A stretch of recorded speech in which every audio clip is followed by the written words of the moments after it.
45 दिन के बाद पूर्व विधायक विनय शंकर तिवारी को हाई कोर्ट की लखनऊ खंडपीठ ने जमानत दे दी है।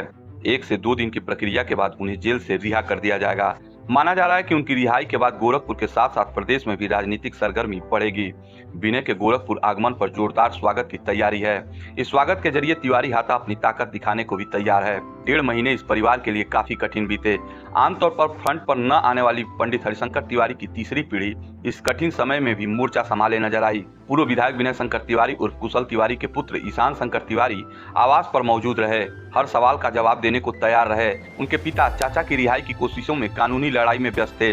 तिवारी हाथा से जुड़े सूत्रों का कहना है, अब तक कानूनी लड़ाई लड़ी गई। इस कठिन घड़ी में लोगों ने परिवार के सदस्य की तरह संबल दिया। भावुक लोगों को परिवार ने संबल दिया। अब राजनीतिक लड़ाई की बारी है। रिहाई के बाद लखनऊ से ही लंबे काफिले के साथ गोरखपुर प्रस्थान की तैयारी है।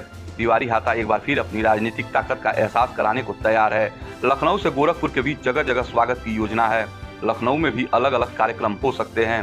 विनय शंकर तिवारी की रिहाई के बाद गोरखपुर फर्स्ट की टीम धर्मशाला स्थित तिवारी हाथा पहुंची। वहां समर्थकों के साथ पूर्व सांसद कुशल तिवारी के बड़े बेटे ईशान शंकर तिवारी व सात्विक तिवारी मौजूद थे। सफेद कुर्ता पजामा में ईशान परिवार की राजनीतिक विरासत को प्रदर्शित कर रहे थे। रिहाई के आदेश पर जब उनकी प्रतिक्रिया पूछी गई तो उन्होंने कहा कि कोर्ट के आदेश पर परिवार की प्रतिक्रिया हर्ष व उल्लास की प्रतिक्रिया है। चाचा को बिना किसी बात के 45 दिन तक जेल में रखा गया। उन्होंने कहा कि मुझे एक नागरिक के रूप में भी गर्व हो रहा है। हर नागरिक का संविधान में विश्वास होता है और कोर्ट ने इस विश्वास को एक बार फिर स्थापित किया। 45 दिनों के बीच अधिकतर समय ईशान शंकर ही तिवारी हाथा पर मौजूद थे। विभिन्न राजनीतिक दलों के नेताओं, शुभचिंतकों से उन्होंने ही बात की। ईशान बताते हैं कि हमारे लोग हमारे साथ खड़े रहे। उन्होंने जो प्यार दिखाया उससे मैं कह सकता हूं कि वे समर्थक नहीं बल्कि परिवार के सदस्य हैं, जो मेरे परिवार के सम्मान को अपने सम्मान के साथ लेकर चले। उन्हें मैं समर्थक नहीं कहूंगा बल्कि वो मेरा परिवार है।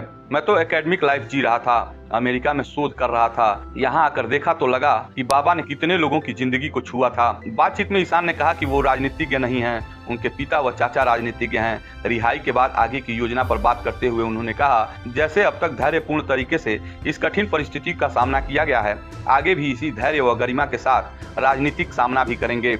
मेरा परिवार अपनी मर्यादा कभी नहीं लांघेगा।